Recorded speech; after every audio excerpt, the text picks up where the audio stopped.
Television, channel 190.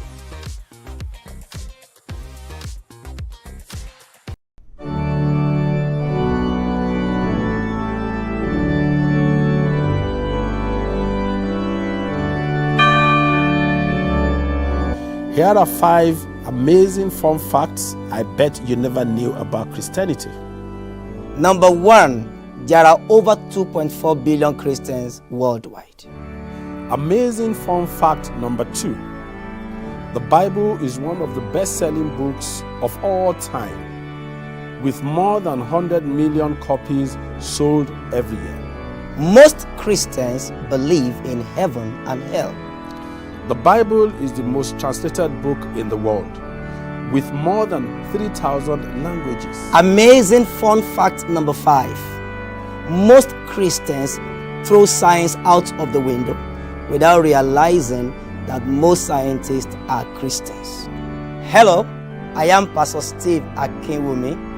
And I am Dr. Adeoye Oyewole. Join us as we highlight and discuss day-to-day issues pertaining to the day-to-day living of every Christian. Issues in Christendom shows every Sunday on Western Spring Television, channel 190, only on StarTimes.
Western Spring Television, ours it is.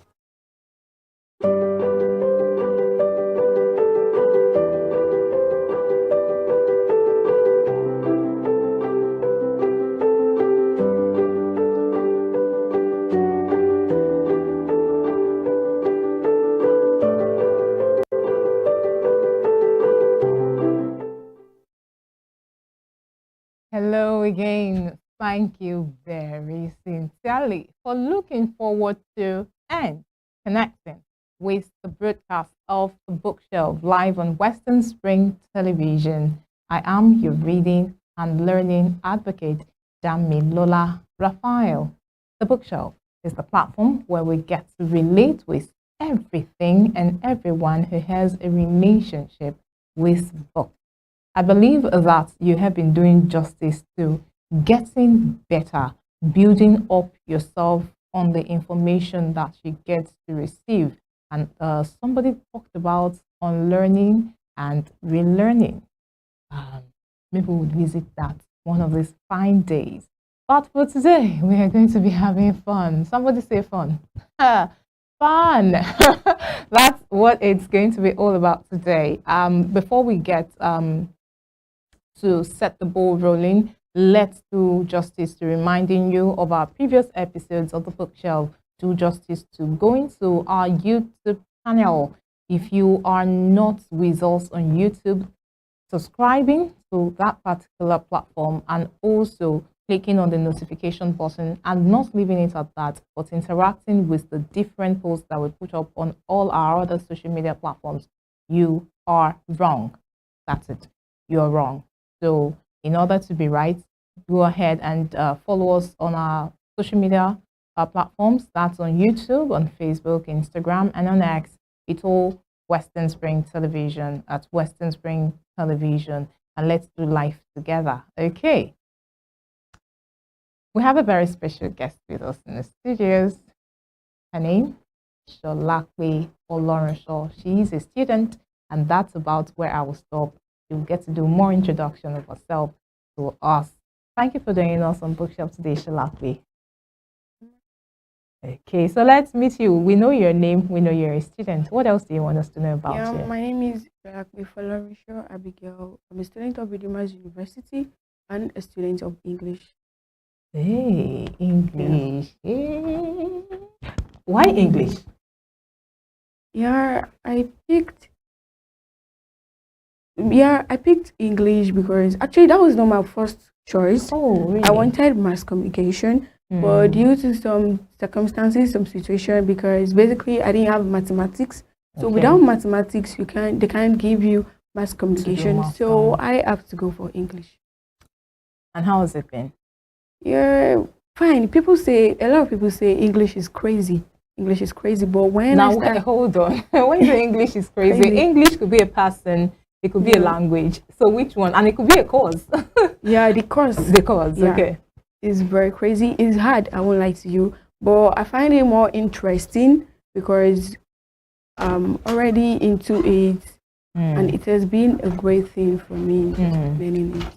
Awesome. So no regrets. Yes, no regret. You still want to go back to the mass comm in due course, or you will just leave it as it is? No, I will just leave it as it is. I will leave it. I'm not going back to mass comm. You will just stay with this crazy course. Okay, very quick one. I'm going to put you on the trivia right now. What show are you on? I'm on Bookshelf. Okay. We'll get back to that. So talk to us about the different books you've read. What genre of books would you say you prefer the most? Yeah, I'll prefer drama. Drama. Yeah, Why? because Go I on. love drama so much. Even That's why you're staying with the hard cause. Go on. I love drama so much because even as I'm studying English, I picked theater arts as an elective course, Okay. whereby we do a lot of programs, a lot of performance, dancing. So I fell in love with drama since from small. I love drama. I love drama so much. So all of your performances that you've been having in school, which one do you feature in, or have you featured in? Yeah, we did a play, Hard Choice. It was a wonderful play. We did it with our master students. Oh, okay. Even our VC was there, and our VC said our performance was very great. We did well. We performed very well, and it was good. What role did you play in? I this played a role performance? of maiden. I followed the queen. Play a role of maiden. And what was it like? Okay, basically the play is about a traditional play Okay. that talks about two people, two culture, Hmm. which is Igbo and Yoruba, Okay. trying to get married to the Yorubas are trying Intertribal they're marriage. trying to get married to the Igbo people, Hmm. but due to the way of culture and everything, so on the long run there was a fight. Hmm. So during the fight, they carried the king's crown. Okay. carried it Which of the away. king's crown? The Yoruba king's Okay. crown. They carried the crown away. So the fight occurred. So later on, at the end of the play, they settle it and they come back together after the play. Whose maiden were you? The Igbo maiden. So you had all the beads. Yeah. Okay. When last did you see a play? Have you ever seen a play? I think you should do justice really to going to see a play. This is Sholakwe painting all of that picture. What was going on through, in your mind? What was going through your mind as you listen to her just give us a summary of that particular play? Now in life, Sholakwe, sometimes we want to switch roles. We feel we're inadequate. We feel where we are is not good enough. What the other person has is what is good enough. You said you were maiden to a queen. That means you had to be, to defer to the queen. There was this way you just had to treat the queen. Did you ever at any point, or even right now, consider, or are you considering now, oh, and I could have been the queen. I mean, I would have been better dressed. I would have been better treated. Did you ever, or right now? Is it occurring to you? Yeah, I would have been the princess actually. Okay. But the fact that I'm borrowing the course is an elective course. Okay. So the people there, the people that have the major course, they are the ones playing the powerful role. Okay. So us that borrowed it as an elective, so we have to just play the minor role. On the other side. Yeah. Another trivia. What do you know about Shakespeare? William Shakespeare. Oh, great. She knows him. Go on. William Shakespeare is a powerful writer. I love him so much. His books inspired us a lot. He's a great man. I mean, that you know that his name is William because I only asked you for Shakespeare, and then you're giving me the William, and you're also saying he is a writer. Big ups to you. What book did you read most recently? Yeah, I've read Women at Point Zero. Take it again. Women at Point Zero. Okay, by L.D. Sadawi. What's the book about? The book is basically about a woman. Her name is Firdaus. Okay.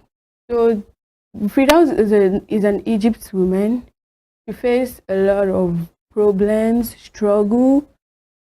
She faced a lot of abuse in the play. It's a powerful play that touches my heart because the way they treat women is very, very bad. So these women, with the way the woman is going through everything, she still tries. She struggles so hard to like bring. She struggles so hard to like bring everybody together, bring women together. She advised them. She did a lot to them, even though she was depressed. The Firdaus. Yes, the Firdaus woman. Even though she was very depressed. But at the end of the day, she died. It was very sad. Maybe you should have kept that information now. That's heartbreaking. Died at the end of the play. It was a powerful play, and I learned a lot. Okay, go on. I learned a lot about life, how life can be. First in life, I feel like you should love yourself first before loving others. Love yourself first. Because in life, a lot of people don't like you. You don't even expect it that people should like you. A lot of people should like you. Love yourself first in life. Yeah, I would say that. How recent was this read? When was the time you read it? A week ago? A year ago? No, I read it around February. Okay, that's February, not so far-fetched. What made you read it? How did you come in contact with it? Yeah, a lecturer told us to read it. Okay. So we read it, and it was very touching. A lot of people were crying. Wow, in class? Yeah, a lot of people were crying. Like, it was very touching.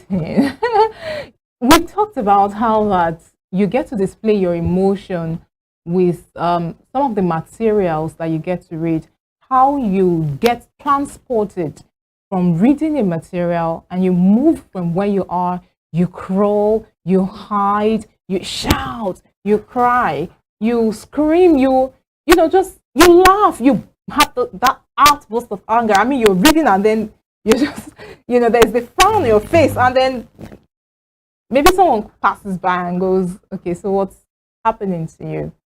Wow. Is it a book you want to go back to read again? Or you just leave it on the shelf? No, I'll actually just leave it. Because if I should go back to it, I'm still going to cry. So many emotions. Yeah, right. Another trivia for Sholakwe. You ready? Okay. So, ever heard of Oliver Twist? Basically, no. Okay. So I'll let you off the hook there. The band actually had a song, Oliver Twist.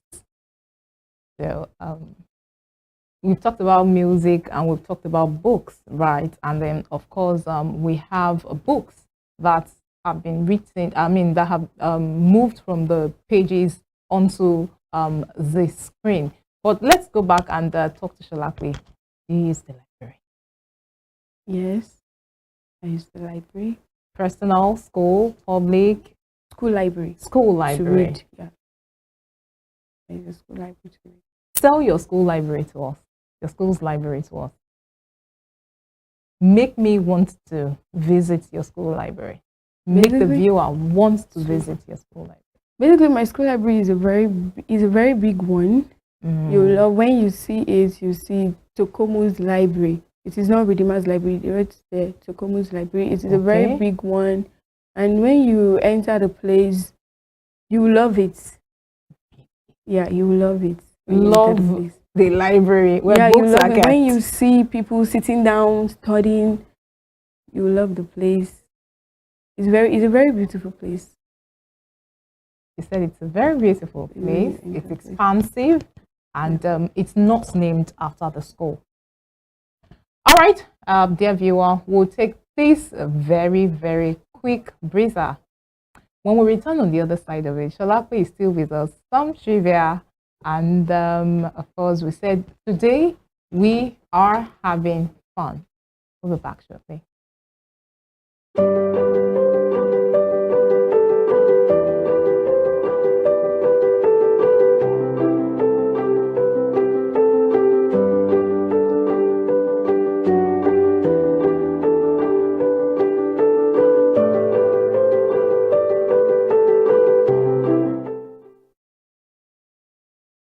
You are welcome back. Super glad to know that you are on the other side of the television set following through this important. Of course, every broadcast of the bookshelf is important, but hey, it is important. Fun is important. This important episode of the bookshelf where we're having trivia, and Sholape is still with us live in the studios. Sholape Folorunsho is a student, and she's studying a hard course, but she's sticking with it because she loves drama. Okay, so I'm going to put it up on another one right there, and you are going to be the one to choose your own question. So I'm not going to be fitting you in a box. Are you ready? All right. It's going to be about the news. Let's just talk about, things happening with people out there generally. What's the last news you read or you listened to? Basically, that caught your attention. I listen to news that are very touching. Okay, give us one, just one recent, maybe not so long ago. Like I'm listening to one, a pastor, a so-called pastor, sleeping with a young girl. Pastor sleeping with a young girl. Like, why?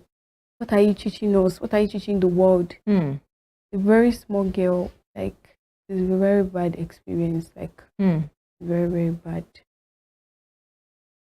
That's the human angle. There are different, just like we talk about books, and then you mentioned drama. In the news as well, this one you mentioned now is the human angle part of the story. So you like listening to human angle stories? Yes. But you just told us, Sholape, that you wouldn't go back to read that book, Women at what is it called? Women at Point Zero. At Point Zero. But you listen to human angle stories. What's the interest? Like, basically, I'm an emotional person. Okay.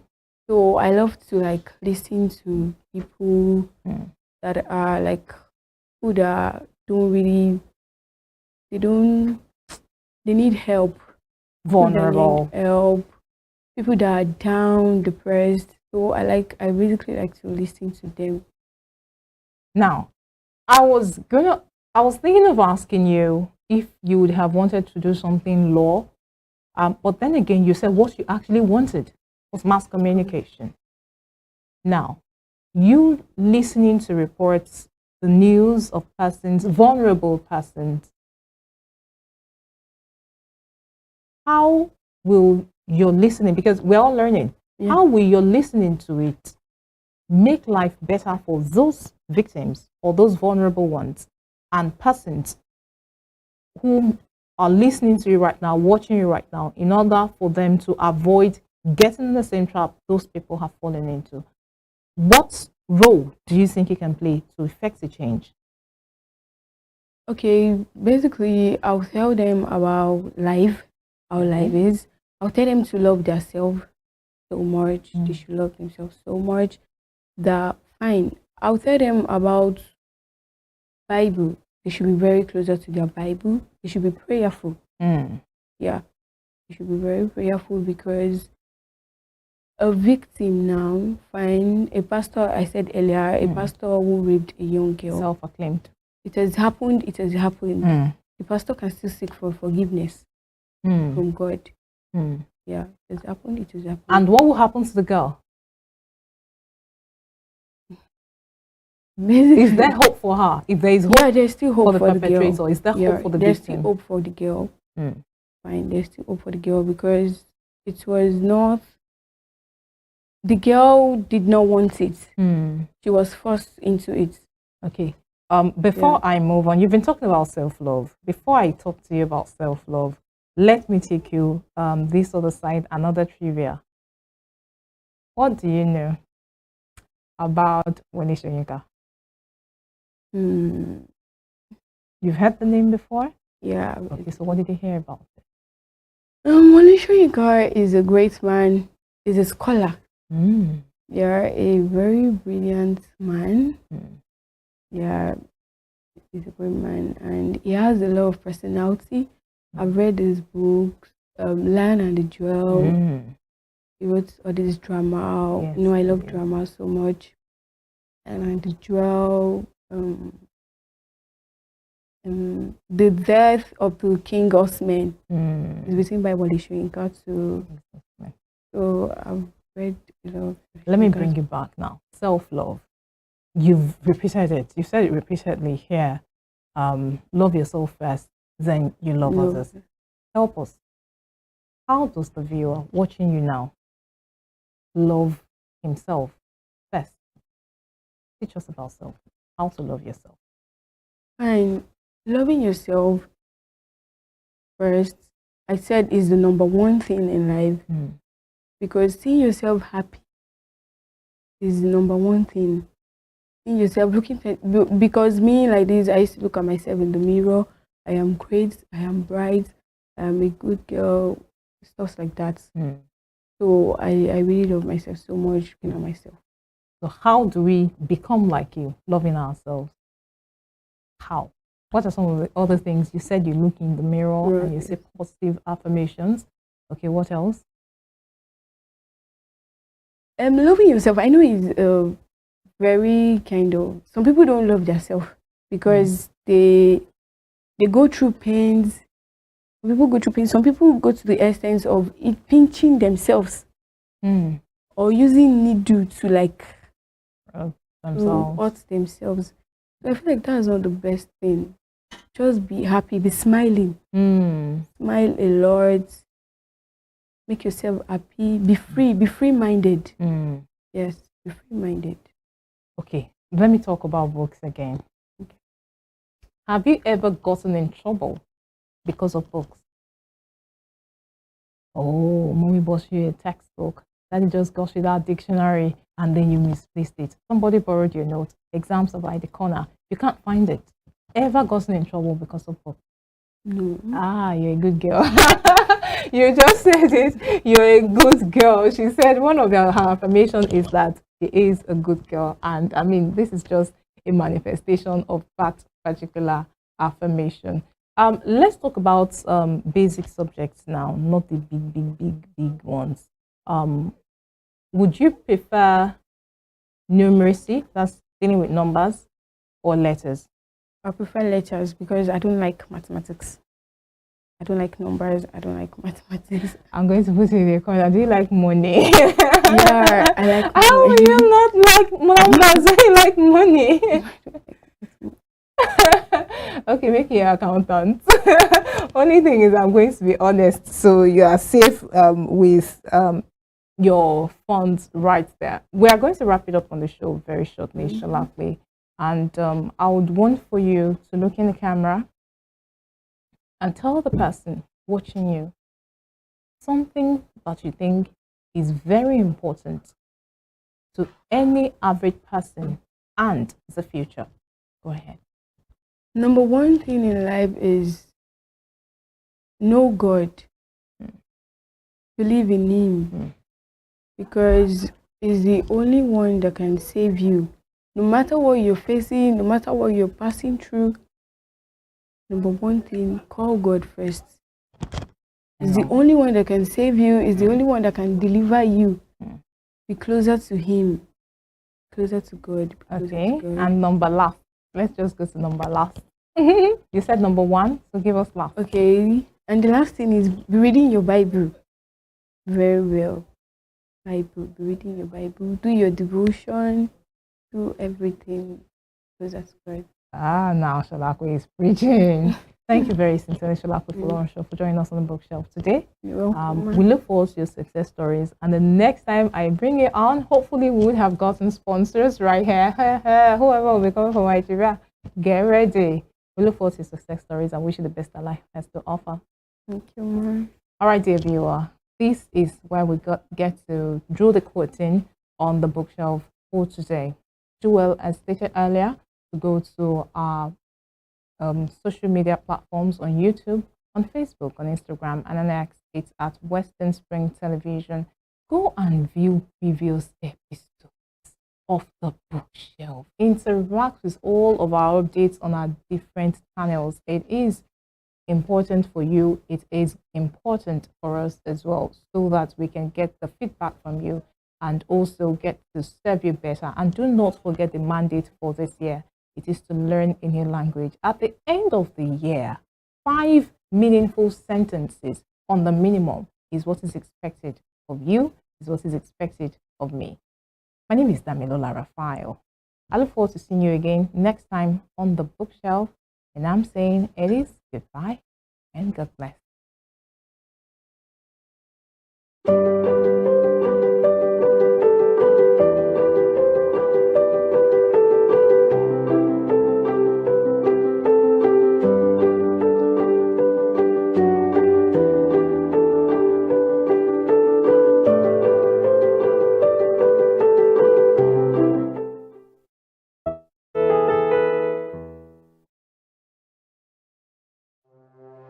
Arrested, affected, sound, found. What do we see? What do we say? Flowing from a spring. A fact A to Z. Check and confirm. Ever expounding current events. Traveling down from the business gist to the globally arising happenings, to the sports news, to the bittersweet infos. Guided transmission, even diffusion, vast and fast, detailed facts are fled. Within seconds, nuggets of words that flew across borders are fired. Stories short and long, wrapped in bundles of words, broken and dissected as it is, except misheard. This is the news as it is.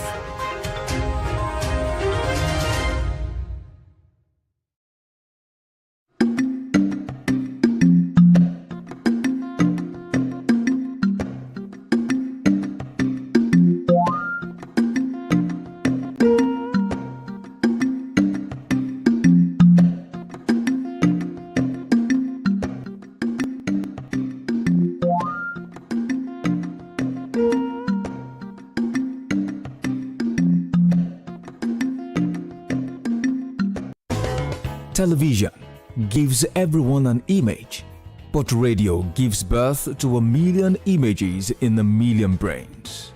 People say video killed the radio star, but here in Osun State, radio is very much alive and thriving. It is not just about tuning in. It is about tapping into the endless possibilities of the human imagination. Welcome to Rave 91.7 FM, where the airwaves come alive with a symphony of voices, music, and ideas. Nestled in the heart of Osho, this station isn't just a broadcaster, it's a storyteller, a magician weaving dreams in the minds of its listeners. As Peggy Nonan aptly puts it, radio allows us to paint our own pictures, to create our own words with every spoken word and every note played. Inside the walls of Rave FM, the magic happens.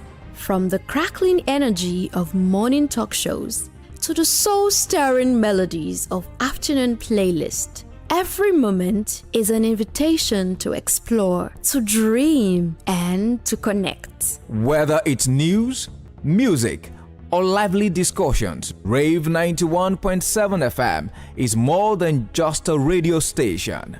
It's a companion, a confidant, and a catalyst for change in the community. Fast forward 7 years from the birth of Rave 91.7 FM, a beacon of youth culture and innovation, and we find ourselves just a couple of days away from a momentous occasion, the birthday of Western Spring Television, WSTV. With hyper-local reach and language, WSTV speaks directly to its audience in a 60-40 mix of Yoruba and English languages, ensuring that everyone feels represented and included. Built on a tested and trusted system, WSTV upholds the value of truth and integrity, serving as a beacon of objectivity in a sea of media noise. We reflect on the journey that brought us here, from humble beginnings to a trusted source of information and inspiration. WSTV stands as a testament to the power of media to inform, educate, and empower. So join us as we continue to break barriers, challenge norms, and pave the way for a brighter, more inclusive media landscape. Western Spring Television, where every story matters and every voice is heard.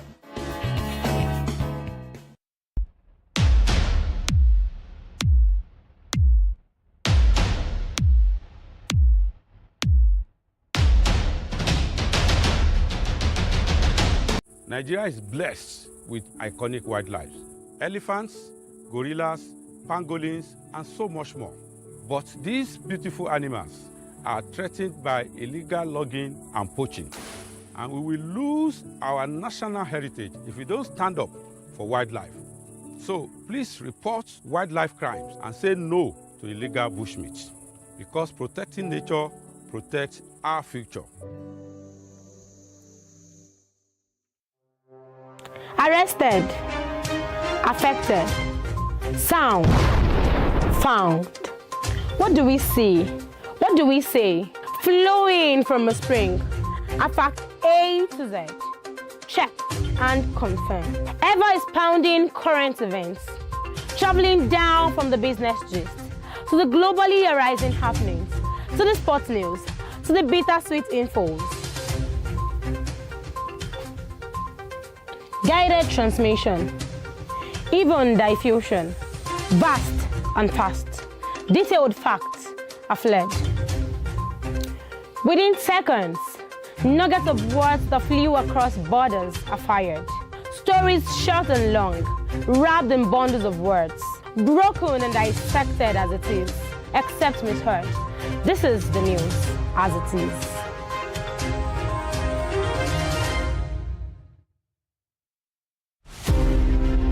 Badamasi Adegoke Adelabu was a prominent figure in Ibadan politics and Western region before Nigeria's independence. He was a key founder of the National Council of Nigeria and the Cameroons, a political party that held lofty the torch of liberty for the two West African countries. He carved a niche for himself as a wordsmith and a creative speaker. The nickname Kwenkele Mens was a natively corrupted version of Peculiar Mess, his bombastic English language style, often used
Good morning, Nigeria. Good morning, world. What a wonderful opportunity to be alive again on this very, very day. How was your night, by the way, pleasant, I guess? Of course, you know what they say about being up and grateful. That is exactly my mood this morning. Femi Ojo is my name, and you're welcome to Morning Spring. Evelyn, good morning. Good morning, welcome. Femi. Yeah. How are you doing today? Very well, thank you. Good morning, people. Thank you for joining us. My name is Evelyn Ohiola, talking about up and grateful. Once you are up and grateful, also get to work. So we can say up and grateful and running, because time waits for no one. It's time to be productive. So get to work, get productive, and rake in all the monies that you can. Welcome on board to another edition of Morning Spring. Of course, here we talk about socio-political issues affecting us as a people. We speak to critical stakeholders, politicians, policymakers, social advocates, so we can have a deeper perspective, better understanding of the issues at hand. We'll begin with the newspaper review segment, looking through all the dailies to see what we have reported, and we move to the conversation where we have a guest in-house that talks to us about critical issues. Femi. Of course, and that is exactly what we are going to do, and is looking like it's kind of orange day this morning. It's an orange thing, although we are not in Netherlands, because there's football team of Netherlands are the ones that are called the Orange Boys, you know. But interesting, talking about football, it was quite a very tumultuous, chaotic, disappointing, 17 hours for the Super Eagles of Nigeria. They were meant to, they traveled on Sunday. They were meant to play the return leg of the AFCON qualifier. The first leg was held in Nigeria, in Uyo, on Friday or thereabouts. And so it's time for the return leg. They got to Libya, and then the drama happened. But then we have time for that. But thank God they are back in Nigeria right now. We have time for that in the course of the program. And, many persons will say, if that has happened in Europe, we'll be talking about maybe it's something about black against white and all of these things. But then between African neighbors, some of those things should not be there as well. But then, if we are ready, we are ready to go the full throttle, and the time is now.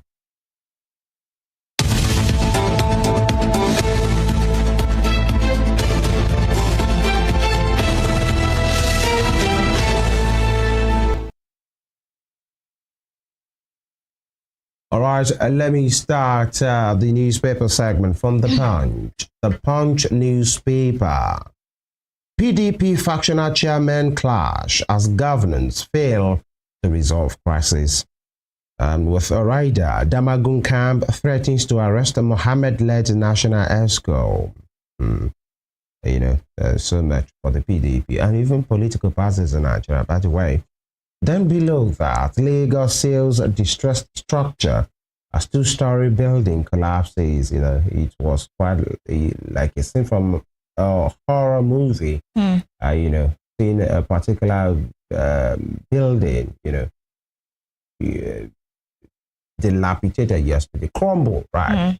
That's it. There was a live video of somebody who took it, and you see how the cookie crumbled of that particular house, and maybe that's why the Lagos State government going all the way now. But the human angle to these things, when houses are being marked for demolition because they are distressed, there is angle from the people to say, oh, they want to destroy our houses at a time like this, and fairly so to say, where should we go? What kind of a government is this? But then, if the problem happens, the lives will be lost, which can never be retrieved. So at the point, we just have to decide on what to do as a people. And maybe that's why the state government is going all the way to say, we are not listening to any complaints again. We are going all the way. We have a job to do. Yeah, of course, they have a job to do.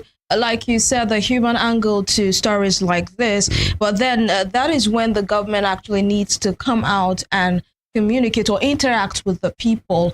Some people say they do not get enough notice for them to move out or for them to know where they want to go to. You cannot just wake up one morning or give them 2 days notice and you expect them to move out, where do you want them to go to? So as much as the government is working towards saving the lives of people, I believe that it's also important that they care to the welfare of those that are affected by such incidents. All right, I agree absolutely. I can see the picture there of the ruins, and maybe a house that's still standing. Obviously, will be marked for demolition, and people that are just there confused, with their properties.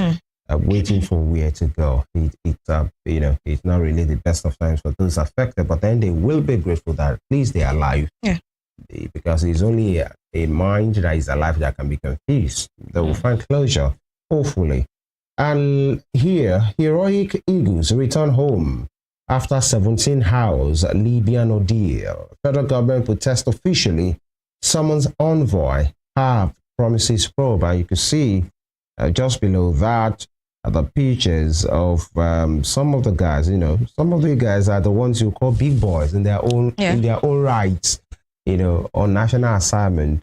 Being made to just squat and just find their place. One of them, I think this is Barsi, possibly tired, sleeping like somebody in the IDP. These are some of the issues. Moving on. NNPC sells PMS to Ipman at 995 naira per litre. Okay. Federal government plans 25% tax on Nigerians earning above 100 million naira. That's Southern needs 25% on the rich. Okay, 100 million naira. Is it monthly or yearly? Annually. Because truly, taxes, even in the best of those climes that we'll talk about, they don't come cheap. Actually, either in UK, in Netherlands, in some of the Scandinavian countries, the reason why you could go to a relatively free university or, high institutions in Germany, in Sweden, in Netherlands, is because some persons are paying huge tax. And maybe, Nigerians will say, let's wait and see. We hope we have the database, and we hope it will not be discriminatory in nature at the end of it. What I mean by discriminatory is the fact that some persons will be intentionally left, spared, and others will be, caught in the net as well. Now, let's see the modalities.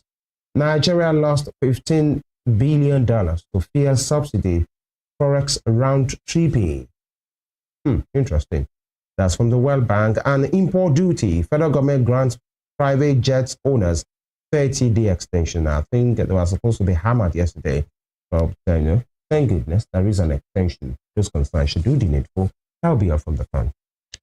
From the Punch newspaper, we head on to The Guardian newspaper this morning. And on the front page of The Guardian, the big, bold headline is about what happened yesterday to the Eagles, Super Eagles in Libya. Football foul play. Nigeria, CAF go head-to-head over Super Eagles ordeal in Libya. And of course, this has got so many people talking, those in authorities, the presidency, the NFF, Nigerians generally, on what happened to our boys, our guys in Libya. They were reduced to ordinary refugees, as you can see in those videos and the pictures. But it's good that they are back to us in the country, safe and sound. And when the Minister of Sports was speaking to them yesterday, he said that he appreciates or applauds the way they handled the situation. They were calm. They didn't reach out for a fight or anything. They were calm throughout, and they didn't start up an argument, So, of course, we are going to look into that in the course of this program. Away from that, how Nigeria, others can reduce $4 billion regional cybercrime losses. How Nigeria, others can reduce $4 billion regional cybercrime losses. Edo PDP files petition against results, trades words with APC over IREV manipulation. That's on news page 7 on the Guardian newspaper this morning. Robotics, makeup, beekeeping, others make new basic school curriculum. Robotics, makeup, beekeeping, others make new basic school curriculum. Nigeria's crude production dropped to 1.32 million barrels per day in September, says OPEC. Customs extends deadline for private aircraft import duty verification. States in darkness as national grid collapses again. That's for the number what time in this year? I mean, for the opt-in time. It's a lot of times, you know, the national grid has collapsed this year. Like something on a life support. Collapse Exactly. and so on. And the last headline here, why Tinubu's economic reforms should last 15 more years. This is credited to the World Bank. The World Bank is saying for us to really see a substantial growth, or for Nigeria to actually be put back on the world map as an economic giant, then these policies of Mr. President needs to last for 15 more years. All right, there definitely will be arguments for or against this particular statement by World Bank, but whatever it is, Nigerians just want to see results, and they do not want to wait for 15 years to be able to eat, have shelter, have food, clothes, just afford the basic necessities of life. That will be all from the Guardian newspaper. All right, trusting what the Daily Trust has for us, we move. The Daily Trust for this morning, 15-year-old student sues Education Ministry, JAMB, NUC over admission policy. 15-year-old student sues Education Ministry, JAMB, NUC over admission policy. And with two riders, says 18-year admission threshold discriminatory. And we are not aware of case yet, Ministry. All right, interesting one to know there. You know, the student in question, and you know, his or her representation, and you know, heading to the court to challenge the policy, the status quo. All right, and interesting that you know, that's not something we see every day for even citizens to challenge. Some do, by the way, but it's not an everyday thing. Now, in this case, a teenager going. Of course, the court. teenager is the one affected. Yeah. Definitely, they would want to file that particular case. And of course, you don't have to be told. He or she must have backing, very strong one, to go all the way. Because I'm not sure if a minor can do all of those things. But then it's good that we have clarification on these. Nigeria boycotts AFCON qualifier after Libya ordeal. You know, apparently. And over 2 million people displaced as 200 Kogi communities flooded. Again, over 2 million people displaced as 200 Kogi communities flooded. This is coming from the government, and many persons will ask Mr. Governor, Mr. Ododo, did you see this coming? Were there warnings? What actually have we done? Hope there are no fatalities. What do we do next? Can you please extract those affected immediately, the way you have been going all the way for your gap? You know, these are the things. If there is anybody or group of people to be extracted from pain and flooding and drowning, I think Mr. Ododo should come in now with his wings and his super, you know, abilities. What he knows how to do best, extracting people and do his people. I know 2 million is a lot of numbers. I hope those numbers are actually accurate. 2 million. 2 million. That's almost half of the population of Kogi. Yeah, of course. The figure has been put at 200 communities. So I think that might transcend or, you know, multiple local governments as it stands. And that will not be something that will be a small task. But then that's why we have a government, by the way, to do this. And you know where Kogi is located as well, especially the center. Lokoja is not too far. In fact, it's a confluence state. They call it the confluence state. So where two rivers meet, the big two rivers in Nigeria. Now, moving on. PDP governors meeting on Damagum fate deadlock. PDP governors meeting on Damagum's fate deadlock. Here, Enugu Safe City, leveraging local engineering to enhance security Enugu Save City, leveraging local engineering to enhance security. And you have the picture of the Mendem, the way they say it in Nigeria. Vice President Kashim Shettima inspecting the command and control center of the Enugu Save City, a digital security system built by Governor Peter Mbah in Enugu recently. You can see the men donning the popular Ishiago attire. That's Mazi Shettima there, with the host and Mr. Peter Mbah. I think this is Benjamin Kalu as well, and other security operatives. A digital security system. I think that's a good one. Digital security system. How digital? What would be the mandate?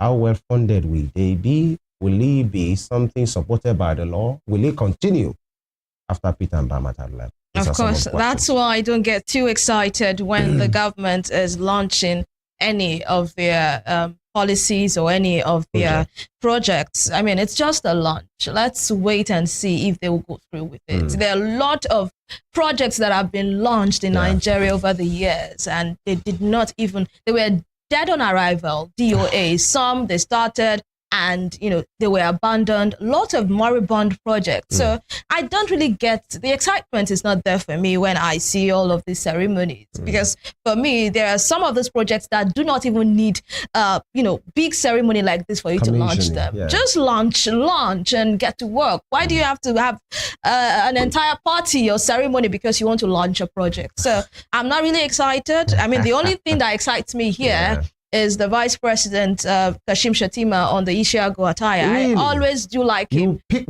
when he wears that. He looks egotic when he wears that. You pick the profanity over the substance? I mean, that's me. Okay, on this matter. Okay, we hope the good things will be done, because one thing is this, we don't have the detail here, for many persons to say if this is a well thought out project or policy, then it should be backed by the law. Once it's a law, then there will be provisions for it. What's the sustainability or they will be waiting for FAC to support this kind of system. That's one thing as well. And we hope, just like you said, it won't be a Mr. Peter Mbah project. Instead, it should be an Enugu State government project as well. Because going full digital, I think it's good to know so that you don't have possibly somebody, security men in attires, holding ding guns and then holding, buttons, and then going all the way to be doing things in a good way. But then we wish them and all the people of Anambra in, all the best. By the way, that will be the length of the headline segment for today. We have two talking points. And number one, it's about the minimum wage, the agreed minimum wage, 70,000 naira.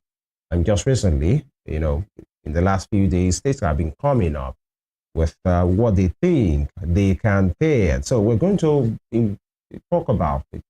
The continuity, the ability of these states just dancing to the tune of the public to say, okay, let's give people something to cheer about. And, many persons will say, wait a minute, does that mean they have the ability to pay or to increase this particular amount all this while, and they've not done that? But now that we are here, Governor Dapo Abiodun has announced, has approved rather, 77,000 naira as minimum wage for workers in Ogun State. We understand Gombe and the NLC have signed an MOU on 71,000 naira minimum wage. I think in Ondo State, 72,500 or 73,000 naira. Many of those states as well. Edo, even before the announcement, has been announced 70,000 naira. Many persons say, what will the Ocean do at this time, evening? Governor Ademola Adeleke, the Ashiwaju of Edeland.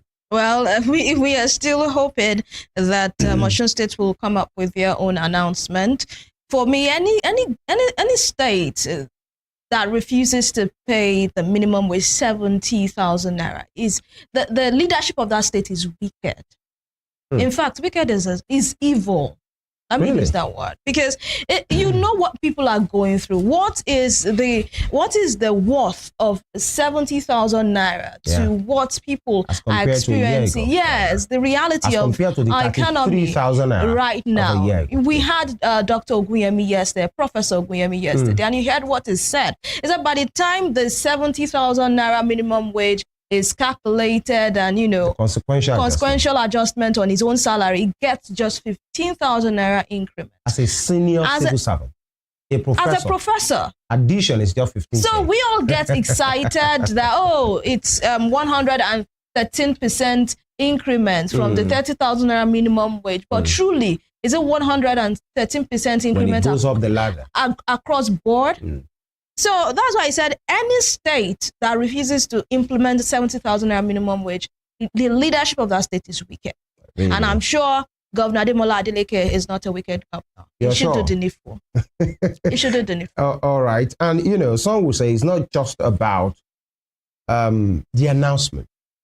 The moment they're announcing, can they please get to pay immediately? These are some of the issues. And at least on the federal government level, we learned it was going to be backdated to July or so. Now, nothing as that. Which is still controversial, Femi, because you remember that the minimum wage was supposed to take effect from May. According to what the Minister of Labor said, it was supposed to take effect from May. But because he said it was deliberated on and approved or agreed on in July, so it will be backdated to July. But okay, we agree it's going to be backdated to July. Let's just leave August, all of that around. September. Now, you are yet to even start making payments. A lot of people have already, you know, borrowed money. Last month, they thought, oh, they were going to be paid an increment. So a lot of people bought things that in anticipation of the money they were supposed to collect. Use their goodwill. The core members, you know, are amiable and hardworking core members. We're looking forward to 77,000 naira. All kind of excitement. But today, lots of them have actually passed out without seeing that money. And they will not, they said it's going to be backdated to July, but would they collect that increment over the months? Somebody that have... because they've gone, that's it. Let's be hopeful. These are questions we should ask. These are questions. The announcement on one hand, when will the payment begin, and the consequential adjustment as well. These ones that state are coming up.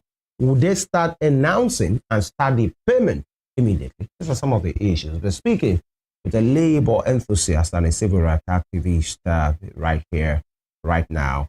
And we'll go on this quick break. When we return, the conversation will start. It's the Morning Spring on Western Spring Television. Femi and Evelyn, stay with us.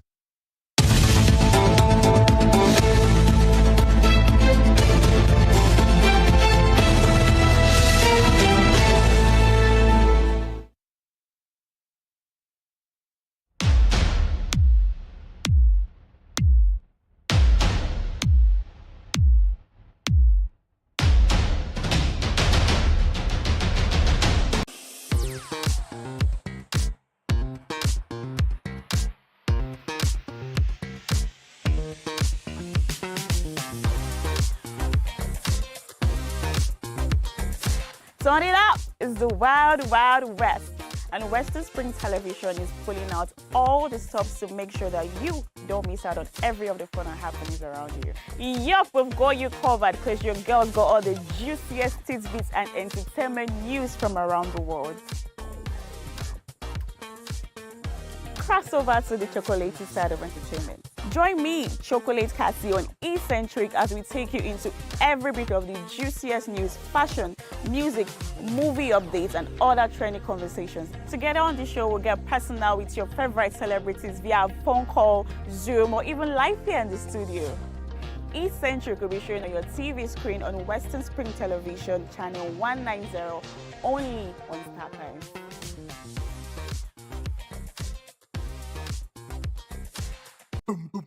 I am Josh Too Funny. I'm a comedian and I like to make people laugh. Fly up! But it's not funny that we're losing our unique gorillas. We only have around 100 left and they are threatened. by habitat loss and traps set for bushmeat. So please say no to illegal bushmeat, because protecting nature protects us all.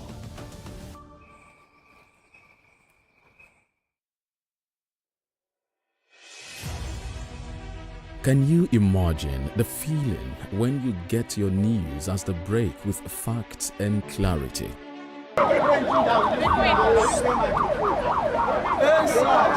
Our news are reported as it is. In Africa, and all those who masterminded the way it happened will have to pay a price. Enjoy Western programs, projecting culture and tradition to the world.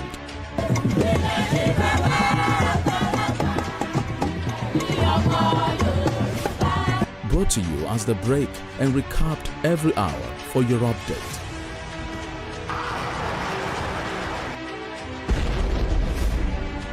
Fellow Nigeria, how to improve your welfare is of paramount importance to me. Produced and brought to you in a unique way never before seen. Western Spring Television. Television is coming home in your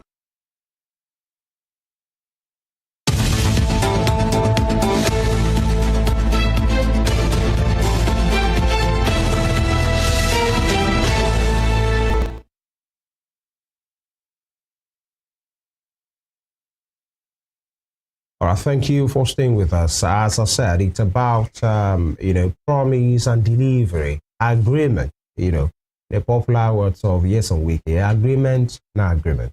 And so there should be the fulfillment. Talking about the minimum wage or the drama, at the end of the day, 70,000 was agreed. But then the federal government is yet to start the payment almost 4 months after. Right now, many state governments haven't. Some are already saying they are ready, or announced rather. Ogun State announced 77,000 naira. Governor Dapo Abiodun, we understand Jigawa also had signed a memorandum of understanding with the NLC to pay as well, and other states as well. Lucky Aidatiwa, region of 72,500 or 73,000 naira. These are some of the states that have been announced. Yes, 71,000 naira minimum wage between Gombe, I meant to say Gombe, not Gigawa, MOU signed, and many states as well. Now, announcement is one thing. Commencement of the payment is another one. And many Nigerians are saying, Evelyn even said it will be total wickedness, to say state governments are still dragging on this matter, and the ones that will not even pay 70,000, including our dear state here in Osun State, many persons are waiting for Governor Ademola Adeleke to say you must start the payment announcement and the payment as well, because even many persons might say government will always pay even if they owe you. But how about the immediate needs of the civil servant? Those needs won't wait. Many of them might be embarrassed. You talk about some of them that might have used their remaining small goodwill, to source for credit, from sellers as well. And these are some of the issues. But then we have Comrade Larry Fadanse here with us, civil rights activist and of course a labor enthusiast. Comrade, good morning, sir. Good morning, everyone. Good morning. Good to have you here. Yeah. Nigerians. You heard my introductions. These are the issues. States are coming up with figures here and there. Many of them have not even announced at all, going to be signing an MOU with the NLC. The federal government agreed, but payment is yet to start. What's your opinion on all of this matter? And just like I ended the introduction, the bills of these civil servants will not wait. Yet, the state government, federal government, are yet to commence payment. It's good to work based on facts, and the reality on ground is that it took a snitch from the National Assembly to really understand what is going on. Okay. The Revenue Mobilization and Fiscal Commission came out to say, look, yes, we gave some adjustments to your wages, but it's not 19 million. You understand? Within the same period of time that workers were asking for a minimum wage. And as at the 29th of May, 2023, when President Bola Tinubu said so, this was gone. By 30th of May, workers had started paying heavily. for transportation. Exactly. The following morning. Because all filling stations change their prices. In fact, same day. So imagine now people who have lived May 30th, 2023 to May 30th, 2024. That's 1 year. And you are still talking about minimum wage. When the agreement on 70,000 was even reached, organized labor said they backed down on 250,000 because President Tinubu said, do you want me to increase the pump price of fuel? It has gone up twice between then and now. So 70,000 is even not realistic anymore. And so when you look at the dynamics of what government is actually doing, then you begin to ask, maybe we should start thinking like government does. Every of its activities is dollarized. So if my 30,000 was $125, your 70,000 you are offering me is about $40 now. You have even reduced the worth of my person almost immediately by reason of what you are offering. Money is not good in the pockets of a few.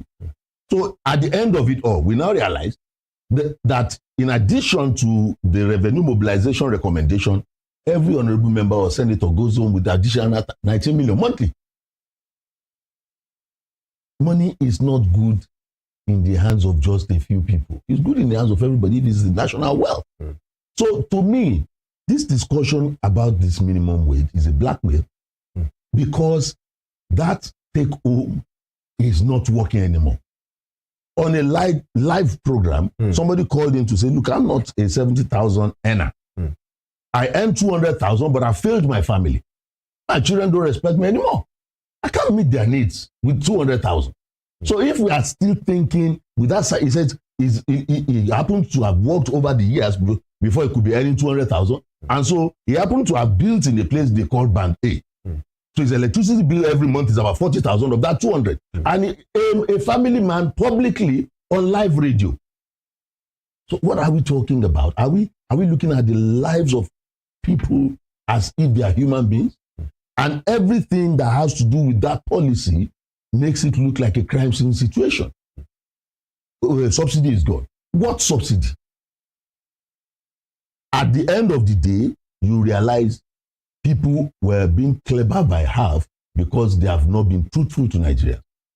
But these are the issues. Yes. A barrel of oil that you are talking about, of crude oil, you have over 6-7 items from that single barrel. To the extent that technology tells you that you can even for free get PMS and sell the remaining item. As a nation, it was after the issues that we got to realize that there was actually a factored 455,000 barrels per day, not per month. So if you are talking about a barrel being worth this much, and you're talking about 455,000 for domestic, when you are talking about domestic consumption, it's meant for the citizens of that nation. Because we are oil rich, we should be beneficiaries. Local consumption. Yes. Yeah. So that's one you can say, okay, where is refinery? Take is for Nigerians. We are not selling to you. This 455,000 barrels, we still have 1 million plus barrels for sale that we can sell in dollars to those outside. But within our country, every day, I'm not sure we consume what PMS could come for 455,000 barrels of oil every day if we have it on a daily basis.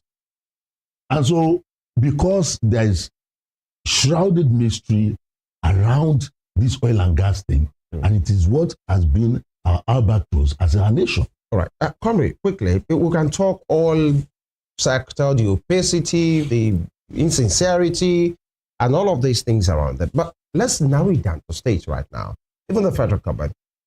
The fact as of this morning is, as far as minimum wage is concerned, in most of the states, payment has not begun. What we have in some states is wage awards, like in Lagos. I think Osun extended his own as well. About 2 months. But people are saying, when will the substantive payment agree? Governor Ademola Adeleke has not announced anything as far as minimum wage is concerned. Lagos is doing wage award, and many other states like that. Some states are just silent on the matter. Some have announced. Do you see these things as, Evelyn said, maybe it's wickedness on the part of the leaders. Some will say, maybe they don't care. Some will say, maybe it's just bureaucracy. maybe they are still working the numbers. But others will say, how come this bureaucracy doesn't affect the leaders when it has to be about their own remuneration, about purchase? This bureaucracy doesn't happen. The moment they need something, they go for it, they get it. So where will you place it? Is it still table-to-table bureaucracy, or they just don't care? Or what will you place as the issue why we don't even call members who are promised 77,000 naira? Till now, they have nothing. Many of them have graduated. This is where we are. What is the issue for you?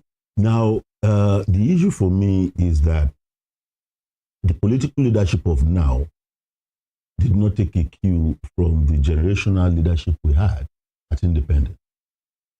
For the likes of Awolowo that said, wait a minute, you must employ your citizens, because even if you don't have a job for them to do, whatever they earn will turn the economic wheel around. You know, that's a mindset of a leadership. And he is the type of leader that said, look, you must conquer the tyranny of the flesh. That is what is affecting the leaders of now. Why they think it is normal for them to take 19 million and it is wrong for somebody to ask for 150.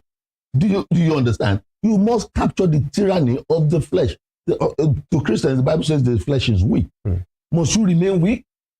Can't you psych your minds to know that there is profanity in obscene wealth?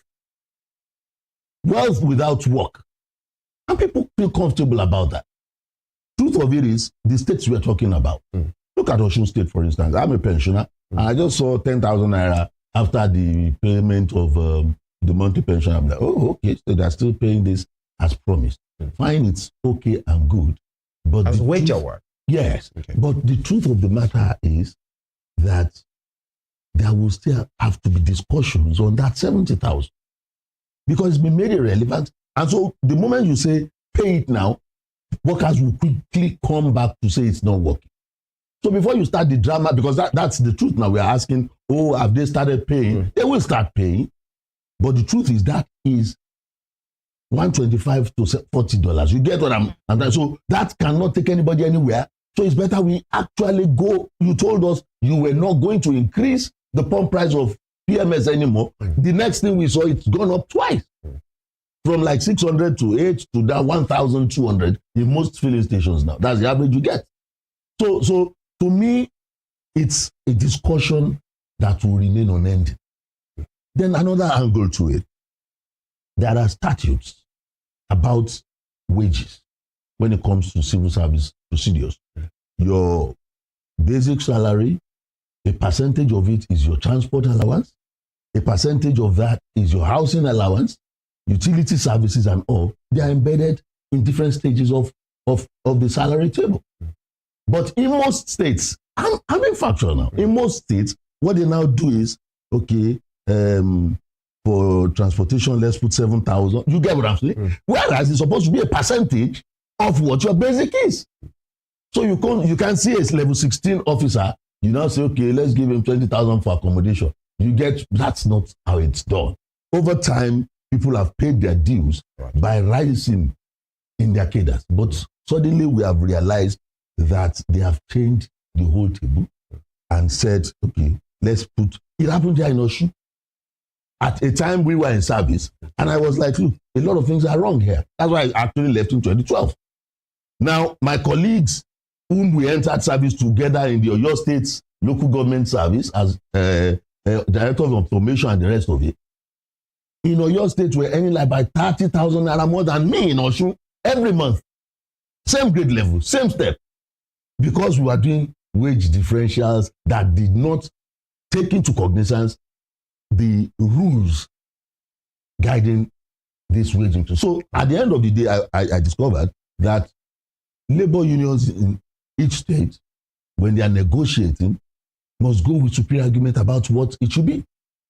If not, you will just see somebody who was earning 150,000 as a director. Now the wage differentials will say is now to earn 180,000. Do you get? And they have paid 70,000 minimum wage. All of this goes to say we are still very unserious about the people who run the system. On a daily, these are the people who go to work, they treat the files, they work on what moves activities of government, and suddenly we say, look, they probably don't count. I begin to wonder if indeed those states that are saying you may just not come to work 4 days of the week are being honest with themselves. Then it means there's no productivity attached to those working for you. So they should work at home. Work at home. How many equipments have you given them to work with? You get. But just work at home is like, we don't really need you. We saw that play out in 2020 during the COVID time. People work out, from not home. Here. People were doing things. In Nigeria, it was a lockdown. It was pure lockdown. But in places like America, you attend lectures because technology has gone that way. But it's a painful one. But now we are talking about University of Languages. You understand? And we pass through quick succession in the National Assembly, whereas people are talking science and technology. So we are really not where we are supposed to be. I'm telling you, reset mode of Nigeria, the moment the right people are doing the right things, I'm telling you, things will just take a 360 for good. And that's what we are trying to tell people, that look, you can be poor on the way to Damascus. Is it Saul that became poor? Yeah, you can turn around and change your own orientation. But you must first of all remove that tyranny of the flesh. I want to ride a Rolls Royce. I want to buy a private jet. If you are doing that, you were living in a Mirror, Mirror on the way to Ogun State. Yeah, and then you now want to move to Banana Island. From Mirror to it's too far. Why not stay Maryland first? You get. That's the mentality. You want to be a billionaire all of a sudden because you see billions that you are supposed to dispense. This is all this for me. It's not for you.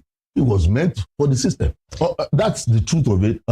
We pray the governors are humane about their reasoning about this minimum wage thing, because at the end of the day, I predict that workers will quickly come back, because 70,000 has become irrelevant in the now. All right, Comrade Fadaunsi, I'd like to ask you this question. Do you think in Nigeria we talk too much? When I mean we talk too much, if we are opportune to probably watch through all the TV channels, listen to all the radio stations, you will see or you will hear one analyst or the other, one journalist or the other, talking about the same situation we are talking about. And it seems the governments continue to play deaf ears to what we say. It seems they are, disconnected from the reality of the ordinary Nigerian. Do you think we talk too much? What is it we're supposed to be doing rather than talking? Because people say we should continue talking until they hear. But do you think this government, this administration, this crop of leaders that we have will hear what the citizens are saying? Well, it's not my saying. There's that quote that whom the gods want to destroy, they first of all make man. I listened to Ndume, who said he went to Borno some days back, and that what he saw was gory and fearful. He's a rich man by all standards. He's a senator of the Federal Republic of Nigeria. And he went further to say that those around Mr. President are lying to him. Just like we are talking, some of them are talking now because of the clear and present danger that they see. So those of us talking, you guys keep talking, we'll be eating. Of course, the Senate President, he has a group of statements he's made in the recent past that goes to show the mindset of people at that level. If you can say, if you see free food, then also, if it is ritual food, go and eat it, because is that not what you are telling the citizens? Don't you forget, wait a minute, whatever debunked or so, whatever. There has been a context to it, by the way. Whatever contextual issue, you have had a part 1, part 2, so if you are denying part 3, what of part 1 and 2? Yeah. Okay, you can be protesting, we will be eating. You know, all these things in quick succession, telling the people they count for less. Do you get? But you see, like prophets, when you are telling people, they say, you people talk. No. We know there is a tomorrow to all of this. Do not have a bleak tomorrow. Hello. If they start holding people, I don't have any private jets to protect. You understand what I'm saying? But we are telling you, do the right thing so that what has happened is historical. from all intent, I don't think the political class in Kenya could have thought it was possible for that to happen in their country. Because they felt, the moment they start, you give the boys money, the boys were saying, we don't want no more. So to think it can happen in Nigeria, don't say it cannot. Think well. So like prophets will tell you this is looking like doomsday, take caution and change your way.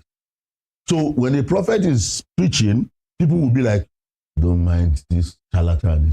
But the truth is, this is clear and present danger.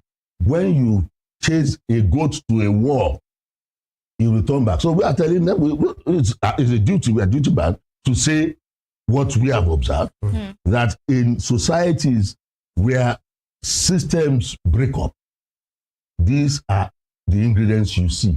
So if there are 7, 8 ingredients to anarchy, and we are telling you are number 4, this step number 4, and you are still acting like nothing has happened.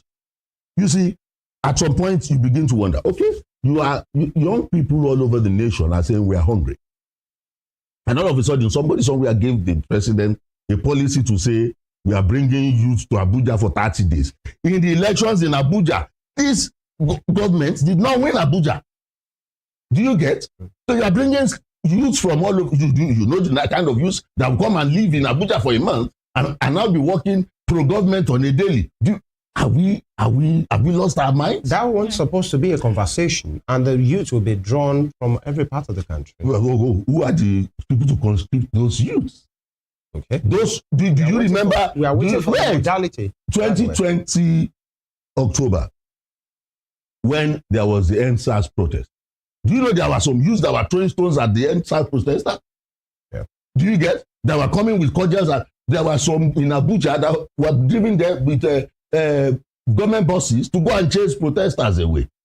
Those are the youths that are going to now take over the streets of Abuja. So we know who will conscript. We know the conscription. So all of these things, we are just begging them. We're not quarreling with you. Let me ask you a question. If today the government says, okay, let's sell PMS at 300, the domestic consumption, we don't want to make a penny of it, we give it to refiners, and do you care who has oil rig somewhere? You won't care anymore. You get? We are not saying don't take your millions. It's between you and your God and your conscience. But you are touching our lives when we know it's not supposed to be taught that way. But if they keep taking these millions, Nigerians will always be affected. No, you don't get. Isn't it? They are taking too much. Or you are saying there is enough to go around. Too much to go around for everyone. We never cared. I'll be 60 very soon. So we never cared about whose father had a Rolls Royce. Bro, this is public space. I was a classmate to Femi Otedola in a secondary school. Because probably the father was a Baptist or whatever. I tell you, a Baptist school. So let my son go there. He was a rich man. We were classmates. It doesn't really matter. You get. The truth is, my school principal's children were in school with us. That was the kind of orientation and background we all had. But now, we can't sit with them because they don't belong to our And class. by the way, if I may quickly butt in, if your school principal's children are in the same school with you, then the principal is duty bound to make sure everything goes well. Everything goes right. So now our leaders are creating schools their children cannot attend, hospitals their own families cannot. So that's the mentality, what mentality of leadership of today. Hello, sir. As a student of secondary school, the president of Nigeria, General Obasanjo, worshipped with us on a school assembly because our principal was a secondary school teacher. That's the kind of Nigeria we had. So people cannot come and start telling us stories that we can't do it anymore. How can we enjoy free education and our generation is saying it's not possible? That's rather unfair. All right, Comrade Father Onsi, let's move back to the minimum wage conversation. 17 states have set up committees to implement the minimum wage, and we have Ondo, Kogi, Borno, Gombe all have released or announced what they want to pay.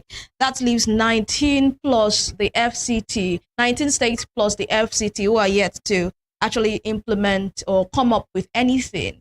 70,000 naira minimum wage, Comrade Father Onsi, up from 30,000 minimum wage, which some states didn't pay.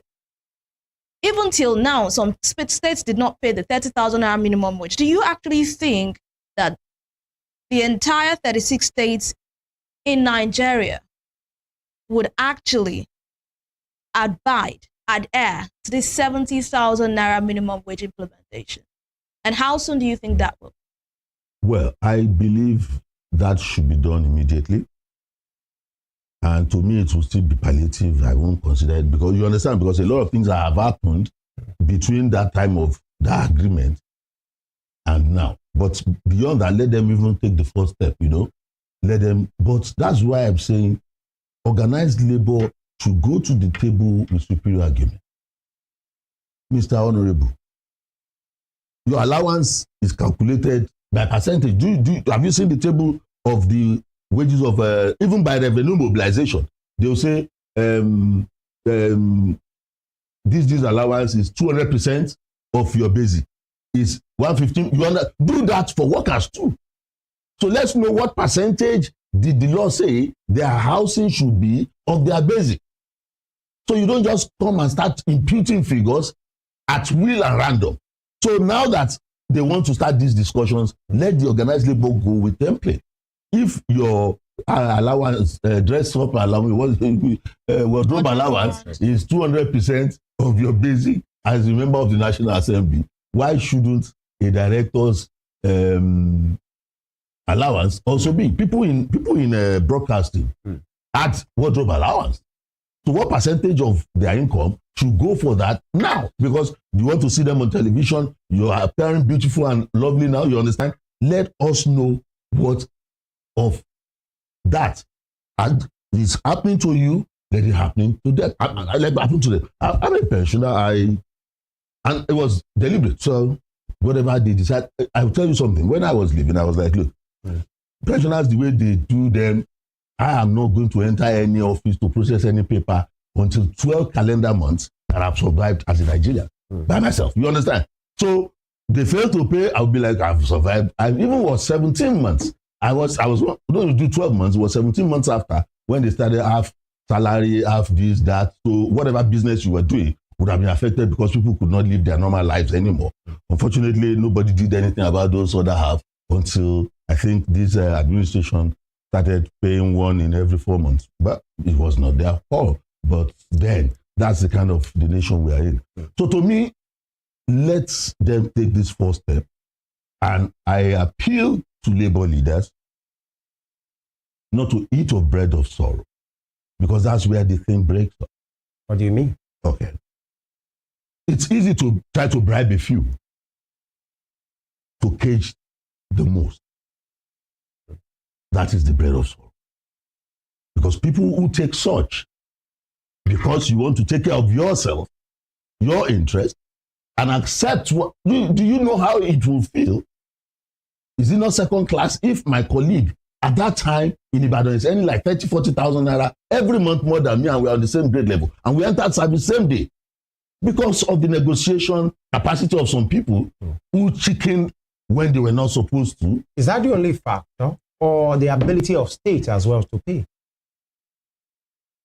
And the living conditions of Do you know that here in Osun? Maybe, obviously, I'll tell you something. You're making more money than Osun. Ability to pay, you are talking about. Yeah. When the Buhari administration gave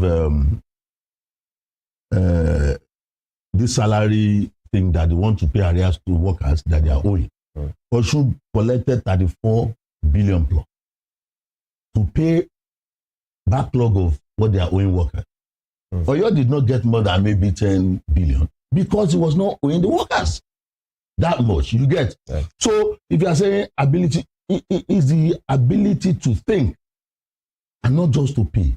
If that's why I said, if I have workers, I will say, wait a minute, give me, if I have workers, directors, give me a template of what you can deliver in your ministry. You understand? Yeah. I'm holding you on account of what you have written.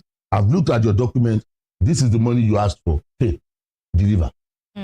That's, you run business well. I'll tell you something I observed about Oyo State. Our neighbor here.